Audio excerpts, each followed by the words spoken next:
Welcome to my channel. Competitive ইংলিশের আরো একটি ইম্পর্টেন্ট ক্লাসে চলে এসেছি। আপকামিং যতগুলো এক্সাম আছে এসএসসির প্রত্যেকেই জানো, এমটিএস, সিজিএল 10+2, সিপিও, স্টেনোগ্রাফার বা স্টেটের যে বিভিন্ন এক্সাম আছে যেখানে কম্পিটিটিভ ইংলিশের পার্টটা থাকে, তা মানে তাদের উদ্দেশ্যেই আমি কিন্তু ক্লাসটা দিচ্ছি।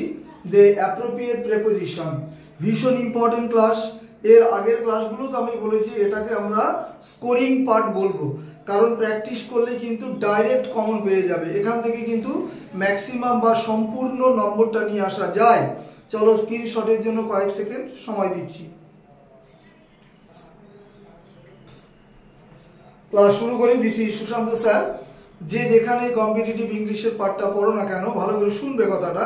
প্রথমে তোমরা অ্যালফাবেট অনুসারে, অর্থাৎ এ বি সি ডি, মানে এ দিয়ে ম্যাক্সিমাম শব্দ, বি দিয়ে ম্যাক্সিমাম শব্দ, মানে তা কার পাশে কোন তোমার প্রিপোজিশনটা বসে সেগুলো আগে তোমরা পড়ে নেবে বিভিন্ন বই থেকে, ঠিক আছে? তারপরে তোমরা এমসিকিউ আকারে প্র্যাকটিস করবে। প্রথমেই যদি এমসিকিউ আকারে প্র্যাকটিস করো তাহলে সমস্যা করবে। যেহেতু আমি পরপর ক্লাস দিচ্ছি, দেখো প্রথমটা কি বলেছে, the railway track runs dash the river. এখন তুমি মানেটা তো হয়তো করতে পারছো সেন্টেন্সে। দেখো রেলওয়ে ট্র্যাক মানে রেলপথে, রানস টেন্সের কারণে ছুটে বেড়াচ্ছে বা এগিয়ে চলেছে, ড্যাশ দ্য রিভার। ওভার আছে, অন আছে, অ্যাক্রস আছে, বাই আছে। ওভার সাধারণত ওপরে বোঝায়, অন হচ্ছে মাটির সঙ্গে স্পর্শ করা বোঝায় গ্রাউন্ডের সাথে।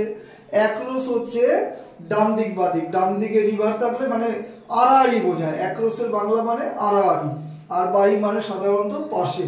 তাহলে এখানে সেন্স বা মিনিং বোঝাচ্ছে নদী একদিকে বয়ে চলেছে, আরেকদিকে কি, আরেকদিকে হচ্ছে রেলওয়ে ট্র্যাক, মানে তোমার হচ্ছে পাতা আছে, মানে রেল লাইন, ঠিক আছে? তাহলে এখানে লজিক নিচ্ছে আড়াআড়ি বা পাশাপাশি। তাই এই কারণে এখানে আনসারটা হওয়া উচিত অ্যাক্রস, অ্যাক্রস দ্য রিভার, ঠিক আছে? অ্যাক্রস এবং অ্যালং আলাদা ক্লাস আছে, দেখে নেবে যে কোনটাকে কি বলে, ঠিক আছে?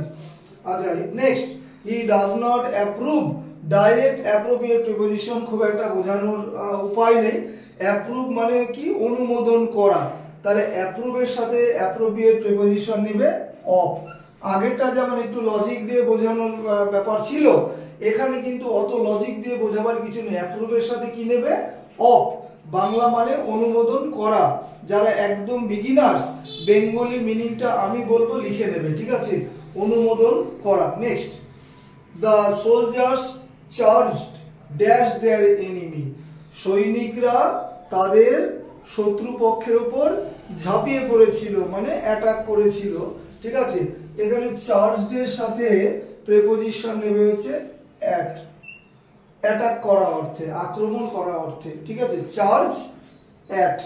নেক্সট দেখো, she leaned her head. Leaned মানে কি, ঝুঁকে দেওয়া, ঝোঁকা, ঝুঁকে পড়া। তাহলে আমরা যখন ঝুঁকে পড়ি, সেটা তুমি কোনো ওয়াল হতে পারে, কোনো বাসে যদি তুমি থাকো, বাসের সিটে তুমি ঝুঁকে পড়তে পারো, তাই না? তাই এখানে কি দিয়েছে, she leaned her head dash the wall. এই লিন্ডের সাথে অ্যাপ্রোপ্রিয়েট নেবে এগেনস্ট, লিন্ড এগেনস্ট। দেখো যেই ওয়ার্ডের সাথে ডাবল প্রিপোজিশন নেয় সেখানে কিন্তু সমস্যা হতেই পারে, কিন্তু সিঙ্গেল যদি প্রিপোজিশন থাকে সেখানে আমি বলবো ডাইরেক্ট মুখস্থ করে নিতে, ঠিক আছে?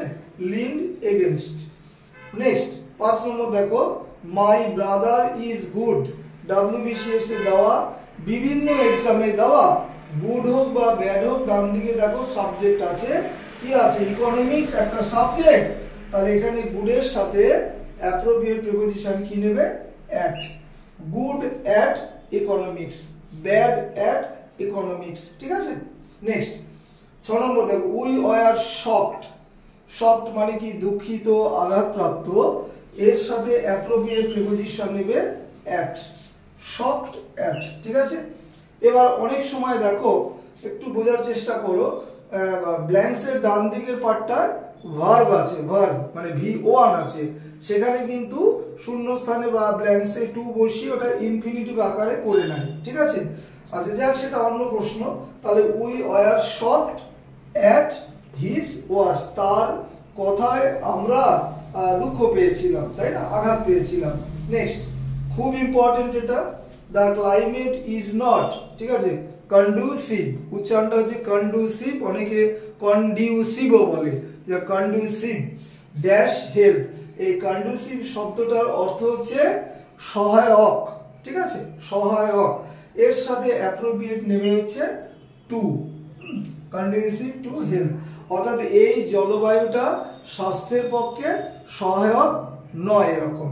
তাহলে এই উচ্চারণটা বুঝে দিলাম, কন্ডিউসিভ হতে পারে, কন্ডুসিভ হতে পারে, এর সাথে অ্যাপ্রোপ্রিয়েট নেবে টু, বাংলা মানে কি বললাম, সহায়ক। হ্যাঁ, next, he comes dash a rich family, সে একটা ধনী পরিবারে জন্মগ্রহণ করে, কেম দিলে জন্মগ্রহণ করেছিল, তাহলে এর সাথে প্রিপোজিশন নেবে অফ, কাম অফ মানে কি জন্মগ্রহণ করা, আর ডাবল এফ যদি থাকে তাহলে হবে অনুষ্ঠিত হওয়া, সেটাও বলে দিলাম।